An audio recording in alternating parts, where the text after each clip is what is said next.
You're not burned out. You're scared of becoming irrelevant.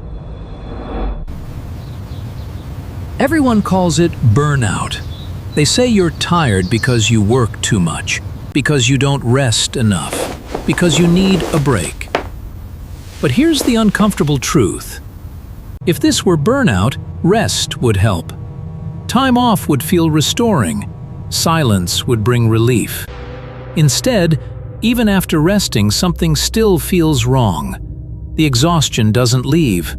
The anxiety stays quiet but constant. And the fear isn't about effort. It's about relevance. You don't feel burned out. You feel replaceable.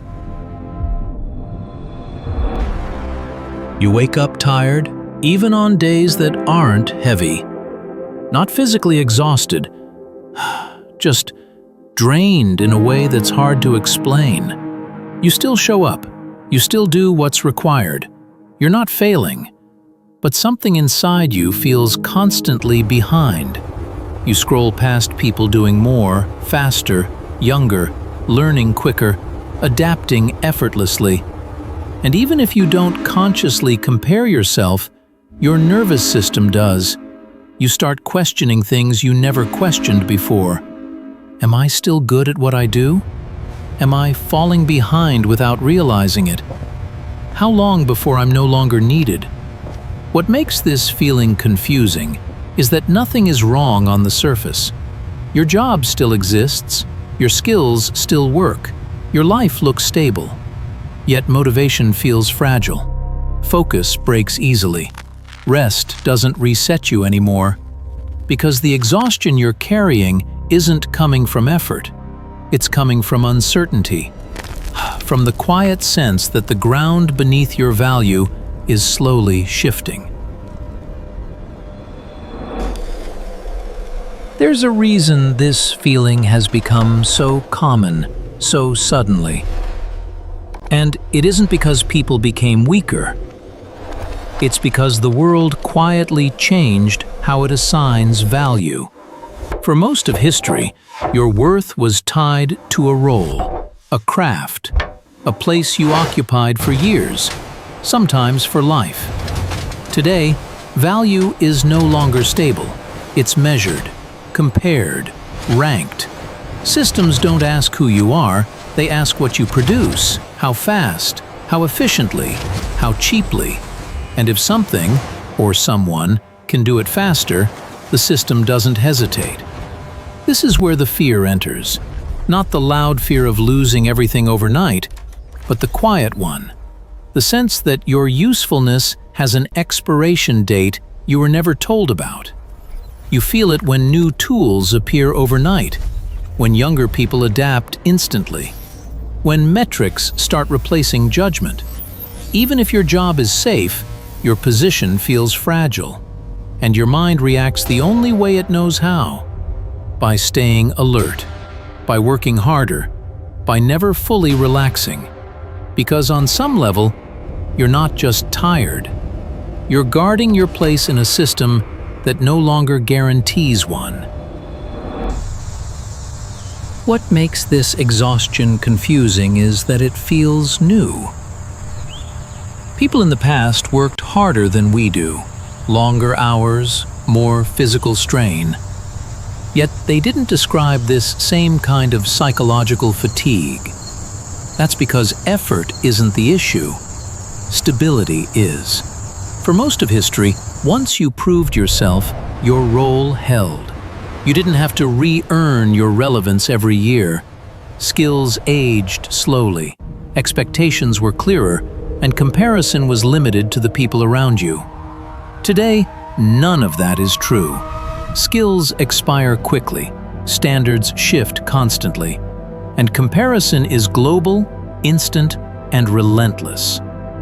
You're not just doing your job anymore. You're quietly tracking whether you still deserve it. This creates a loop most people never consciously notice. You sense instability, so you work harder to stay useful. The harder you work, the more you compare. The more you compare, the more replaceable you feel. And the more replaceable you feel, the harder it becomes to rest. This isn't a motivation problem, it's a relevance anxiety loop. And once your mind enters it, exhaustion becomes a permanent background noise, rather than a signal to stop. The most damaging part of this isn't the workload. It's what the constant uncertainty does to your inner life. When relevance feels conditional, your nervous system never fully powers down. You're not panicking, you're not breaking. You're staying slightly alert, all the time. Over weeks and months, this changes how you experience everything. Focus becomes fragile, not because you lack discipline, but because your attention is split between the present moment and a quiet background question. Am I still enough? Pride fades first, not dramatically, just subtly. Work that once felt meaningful starts to feel transactional. Achievements feel temporary. Relief never lasts. Even rest begins to feel uncomfortable. Because rest no longer signals safety, it feels like falling behind. This is why many people say they're tired even after sleeping. Sleep restores the body, but it doesn't reassure identity. Over time, emotions flatten, not into sadness, into numbness. You still function, you still perform, but joy becomes quieter, motivation becomes conditional, and life starts to feel like maintenance rather than participation. None of this happens because you're weak. It happens because the human mind wasn't built to constantly prove its right to exist. When people don't understand this feeling, they usually react in predictable ways. Some push harder, they work longer hours, learn more skills, stay constantly busy, hoping effort will quiet the fear. It rarely does. Others escape. They numb themselves with entertainment, scrolling, or stimulation. Not because they're careless, but because their mind needs relief from constant self-monitoring. And some turn inward. They assume something is wrong with them, that they're lazy, unmotivated, losing discipline. None of these reactions address the real issue. Working harder treats replaceability like a performance problem. Escaping treats it like a mood problem. Self-blame treats it like a character flaw. But what you're experiencing isn't about output, emotion, or morality. It's about meaning. When effort no longer guarantees relevance, the mind searches desperately for something to stabilize itself. Without understanding that, every reaction only deepens the exhaustion it's trying to escape. There's a subtle but important distinction most people never make. Being replaceable inside a system is not the same as being without value. Systems replace functions. They don't measure meaning. The exhaustion begins when you confuse the two.